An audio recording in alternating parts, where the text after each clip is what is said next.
السلام عليكم ورحمة الله وبركاته. كم درت أردفت يوتيوب channel هذه كأورو أنا أعرف بجانا كان مفتني سلام تانكي بكزرتان هنداتي سبب براها جوسين جتا إيجا أدمو أكو مارجازرتان أوديفانو كوسابراتين ديبيسين فيتين جرا كنا فاجا أوديفانو كيت مراتي وكان أجا فيديو كنا تمراتي نولين تراسين جتا كنا درتي وري channel كيا فارايتاتن سبسكرايب كوتشان ماتي كيتا channel لكم كان كيساني wantoota baay'ee irraa argachuu dandeessu.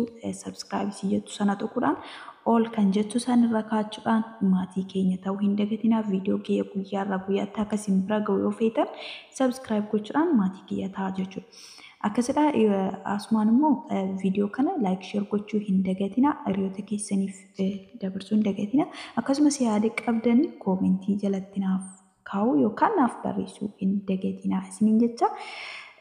Egaa addamu gatii qorqorroo biyya keenya keessatti akka naannoo Finfinnee fi akka godinaalee adda addaatti jechuudha. Gatiin qorqorroo meeqa guyyaarra guyyaatti akka dabalaa jiru ni beektu.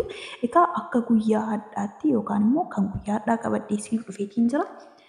Kanaaf aga viidiyoo kana xumuraatti na waliin turaa jechuudha. Egaa akkuma beekamu qorqorroo geejii 28, geejii 30, geejii 32 fi geejii 35 kan jedhamutu jira. Egaa maqaan qorqorroo bishaan kan jedhamu jira. Qaallitii, Faras, Xilaa, Gimal akkasumas Arrittii fi kan kana fakkaatan gosoota baay'eetu jiraachuu danda'u. An kanneen qabadhee dhufe jarreen kanadha. Kanaaf inni tokkoffaan yookaan immoo qorqorroo inni tokkoffaan nuti xaaraadhaaf fayyadamnu xaaraa yookaan immoo irra keessa manaa uwwisuudhaaf jechuudha kan fayyadamnu. Inni tokkoffaan akka naannoo Finfinneetti birrii 530 akka godinaalee adda addaatti immoo birrii 700tti gurguramaa jira jechuudha. Qorqorroon bishaan jedhamu immoo geejii 35 470 akka naannoo Finfinneetti birrii 550 akka godinaalee adda addaatti jechuudha. Xilaa kan jedhamu immoo birrii 500 akka naannoo Finfinneetti birrii 540 akka godinaalee adda addaatti. Akkasumas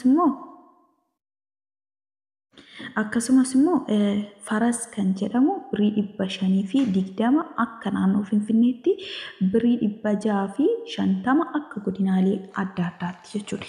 Geejii 32 kan ta'e immoo Qaallittii kan jedhamu birrii 700 akka naannoo Finfinneetti birrii 900 akka godinaalee adda addaatti.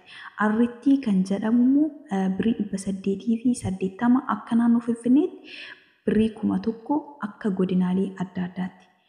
Gimal kan jedhamu immoo birrii 870 akka naannoo Finfinneetti birrii 1000 akka godinaalee adda addaatti.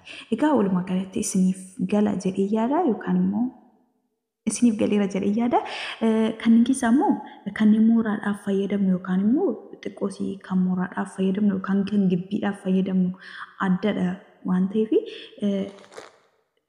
inni immoo birrii 450 akka naannoo Finfinneetti birrii 470 haga 470 akka godinaalee adda addaatti.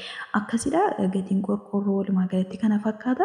Egaa gaaffii qabdan gaaffii yoo qabaattan akkasumas immoo yaada yoo qabaattan koomentii jalatti naaf kaa'uu hin dagatinaa isiniin jedha. Egaa viidiyoon kun akkasinitti tole immoo abdiin qaba inshaallah. Kanaaf aga viidiyoo kan biraatiin yookaan immoo odeeffannoo gosa biraatiin walitti deebinutti nagaadhaan naaf turaa isiniin jedha. Baay'ee galatooma waan waliif turtaniif.